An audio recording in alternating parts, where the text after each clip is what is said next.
to Pia Talks. Today we are venturing into true crime again.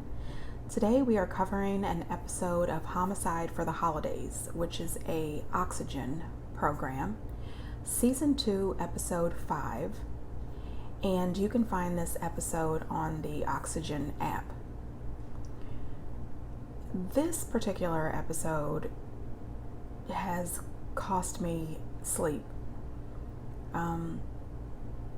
I don't think that I've ever been as sad with any of the true crime stories that I have come across as I have been for this particular one. This one broke my heart. It really did. And if you are ever in doubt that evil walks among us, I think this is going to change your mind. Also, before we get into this, if you have not subscribed, please do. And don't forget to hit the thumbs up and the notification bell so that you can always be notified when I post new content. This story takes place in December of 1987, and the crime scenes are located in two different towns, 7 miles apart. The first town is Russellville, Arkansas, and the second town is Dover, Arkansas. This crime starts on December 22nd, 1987, and ends on December 28th, 1987. At 10:15 a.m., a lady named Kathy Kendrick is working in her office when she hears the door open, and she is shot 3 times in the head with a .22. Kathy is transported to the hospital and expected not to survive.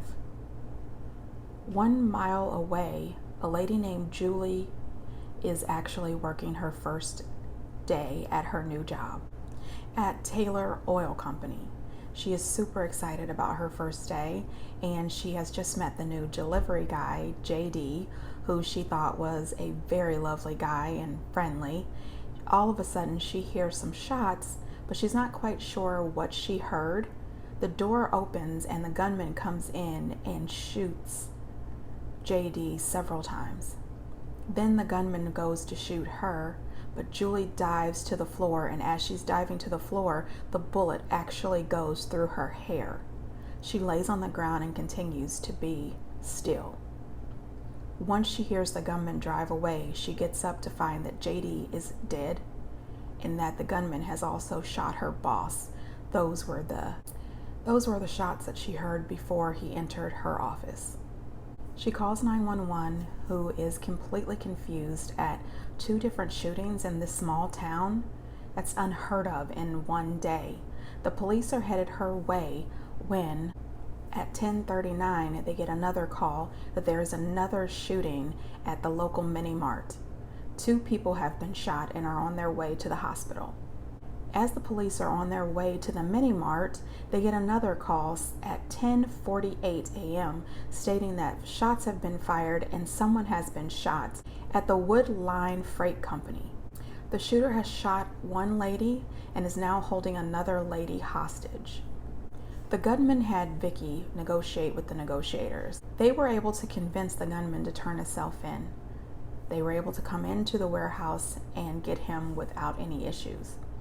Once they got the gunman back to the police station to question him as to what in the world was going on and why he was riding around town shooting everyone, the only words he would tell them is that his name was James Johnson.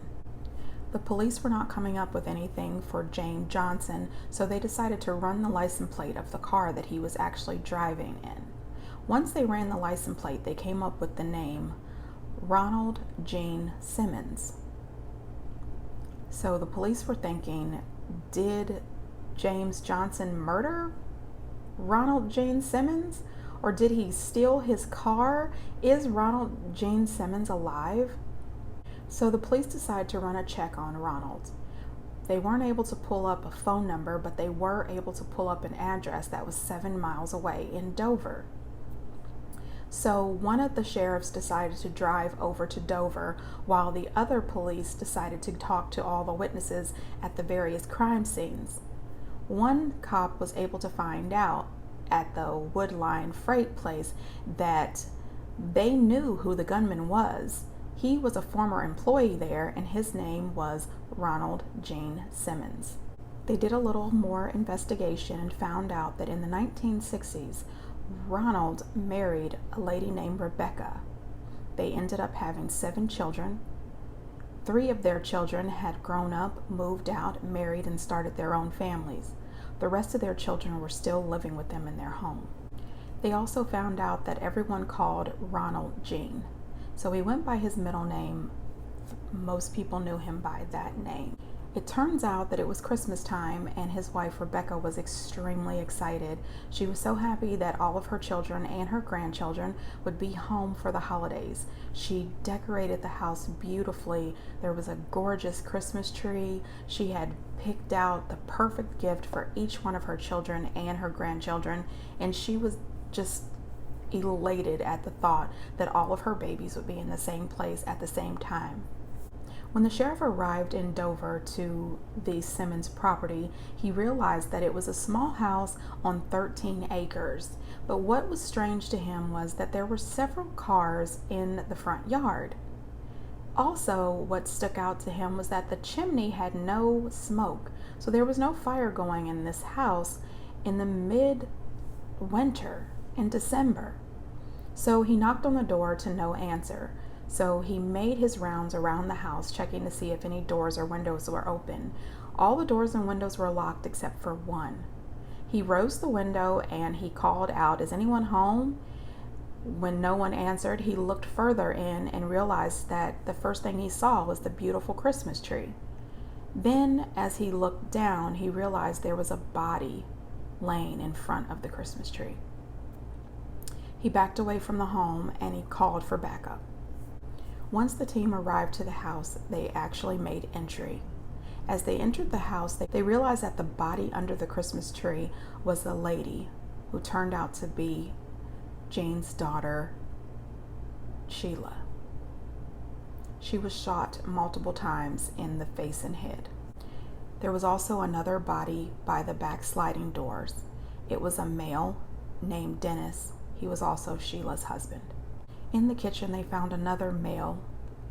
It was Jane's son, Billy. They also found another female under the kitchen table, who was Billy's wife, Renita. But where was Renita's baby? They went into the children's room where they found a small girl named Sylvia. She had been strangled to death. Sylvia was Sheila's daughter. But where is Sheila's baby, Michael? In the back bedroom, they found a bloody mess. There was blood from the ceilings to the floor. All 4 walls, the beds, sheets, everything was covered with blood, but there was no body. The police found a total of 5 bodies in the house, but they had no way of identifying these bodies. So one of the officers said, "Why don't we run the license plates of all these cars in the front yard?" And another officer said, on top of doing that, "Why don't we look and see if we can find a family photo album to see if any of these people are in the album?" While the police were running the license plates, one of the sheriffs mentioned, "What about these car seats that are in the cars? Where are these babies?" Using the photo albums, the police were able to find and identify the bodies that they found in the house. However, they were also able to identify the people that they did not find. They realized that they're missing Jane's wife, Rebecca, their daughter, Loretta, their son, Eddie, their daughter, Marianne, their other daughter, Becky, and their son, Ron Jr. They're also missing their granddaughter, Barbara. In their search of the house, they found all of the gifts unopened. So the police started to wonder, when did these murders take place? Where are these people? They were obviously killed before Christmas. Nobody opened any presents. That's when the police decided that they needed to do a full search of the entire 13-acre property. They also decided to talk to the neighbors. The neighbors let the police know that the family did send their children to school every day. However, the children were not allowed to interact or talk to the neighbors. Some of the neighbors said that Gene was a very odd person who normally stuck to the house or stuck to his land and didn't speak to anyone. During this search, they also found a letter that Jane's wife Rebecca wrote to one of her sons, saying that living in that house was like terror, that she was a prisoner, and that she wanted to have a better life. She wanted to be free to have a telephone, to go shopping, and to go to church whenever she wanted to. She didn't want to live this life anymore, and she just wanted to be free. Outside during the search, one of the deputies noticed a 6-foot piece of sheet iron that was covering up some overturned dirt. So they decide, we better dig this up. As they start to lightly dig for forensic reasons, they come across a barrier of barbed wire. They ended up getting some sort of machine to dig the barbed wire out of the dirt, only to recover 7 family members dead and buried, thrown in a hole without even being wrapped or not even fully being dressed. Some of them were still wearing their pajamas. However, even though they found 7 bodies, there were still 2 missing. What happened to the babies? One of the police officers realized there were 2 more cars parked out in the woods, propped up on some bricks. This officer asked, has anybody checked those 2 cars out there in the field? And no one had. So they go out to those 2 cars, they pry open the trunks, and each car had a baby wrapped in a trash bag, dead in the back. This brings the death toll to 14 family members and 2 people that were actually murdered in Russellville, Arkansas, making this the biggest U.S. family mass murder in history. Victim number 1 is Ronald Gene Simmons Jr. He was 29 years old and he was shot. Rebecca Simmons was 46 years old. She was his wife. She was shot. Barbara Simmons, 3 years old, granddaughter, strangled. Loretta Simmons, 17-year-old daughter, strangled. Eddie Simmons, 14-year-old son, strangled. Mary Ann Simmons, 11, daughter, strangled. Becky Simmons, 8-year-old daughter, strangled. Billy Simmons, 22, son, shot. Renita Simmons, 21, daughter-in-law, shot. William Simmons III, 20 months old, grandson, drowned. Sheila Simmons, 24 years old, daughter, shot. Dennis McNully, 33-year-old, son-in-law, shot. Now this is different. Sylvia, 6 years old, daughter and granddaughter, strangled. Michael McNully, 21 months old, grandson, strangled. Kathy Kenrick, 24, just an acquaintance, shot. JD, 33, stranger, shot. The police could not figure out what the motive was for killing his entire family. So they reached out to Rebecca's sister, Viola. She says that the family originally moved to Dover from New Mexico. It turns out that Ronald Gene fell in love with his daughter Sylvia and started molesting her, to the point that she actually became pregnant. One of the principals at the school found out what happened and turned him into the police. They opened an investigation with the police department and the Child Protective Services. Rebecca, the wife, confronted Jane about it, and he told her that she needed to pretty much shut up and don't worry about it. If she complained or went to the police, CPS would come and steal all the children away. So they moved to Dover to evade prosecution. However, when they got to Dover, Sheila was able to convince Ronald to let her go to night school in order for her to achieve a degree and then be able to get a job to help support the family. While she was in school, she met and fell in love with Dennis and told Dennis the whole story, the whole truth about her daughter, Sylvia, and that the fact is her daughter is not only her daughter, she's also her sister. Dennis loved Sheila madly, so he marries her and they move away. Ronald is absolutely devastated that she will not come back and that he has lost control. The crime was actually premeditated. He realized there was no other time but Christmas. How else was he going to get his entire family in one place at the same time? The police did a check on his safety deposit box and there was a note in there.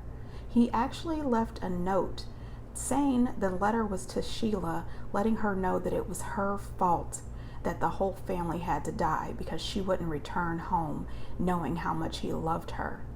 Also, he wanted Kathy dead.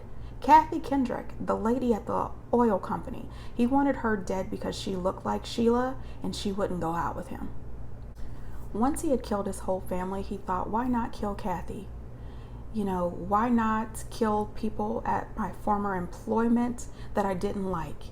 He just had no soul. I don't think I ever thought about people not having a soul ever. But is it possible? I mean, I've never seen evil like this. I mean, babies? Your whole family? Because you can't be with your daughter, which is so sick, and you couldn't see that? Rebecca's sister Viola went to jail to see Ronald to find out why did he do this. And she asked him, she said, why didn't you just kill yourself? And he had the audacity to tell her, did you see what kind of gun I was working with? A .22? Do you know how many times I had to shoot them for them to die? I could have became a vegetable. That's what he said. This is a man who did not give a damn. Even after committing these crimes, for 2 days he sat around the house with the bodies laying around the house drinking beer and watching TV. He didn't give a damn. Ronald ended up having 2 trials, one in Russellville and one in Dover. In Russellville, they charged him with 2 counts of capital murder, 5 counts of attempted murder, and 1 count of kidnapping. He was sentenced to death. In Dover, he was charged with 14 counts of attempted murder, and he was also sentenced to death. Ronald Gene Simmons was executed June 25th, 1990 by lethal injection. I never feel hate in my heart. I try my best to never hate people. I try my best not to say hate. But my heart hurts for these people. And for the people who survived, who are living with survivor's guilt. For all the family who wish they would have done something different. For the people who lost these babies. For the in-laws who had no idea that their family was marrying into this craziness. My heart breaks. Nobody deserves that. Nobody. I am so sorry for Rebecca. Her letter broke my heart. She clearly had no idea what to do. She had no idea that if she could just run. And I wish she would have mailed that letter to her son, because maybe, just maybe, he would have just came home and picked her up and they could have run. I'm sorry that the police and the Child Protective Services back in New Mexico did not trace them and find them and save them. People, if you don't think that evil is real and you have to watch and protect yourself and your family. Sometimes you think you know people, but you just don't. This was rough. This is difficult. And to all the family friends who are struggling, I'm sure, even after all these years, to rationalize or figure out what happened, I am truly sorry, and you are in my prayers. And until next time, bye.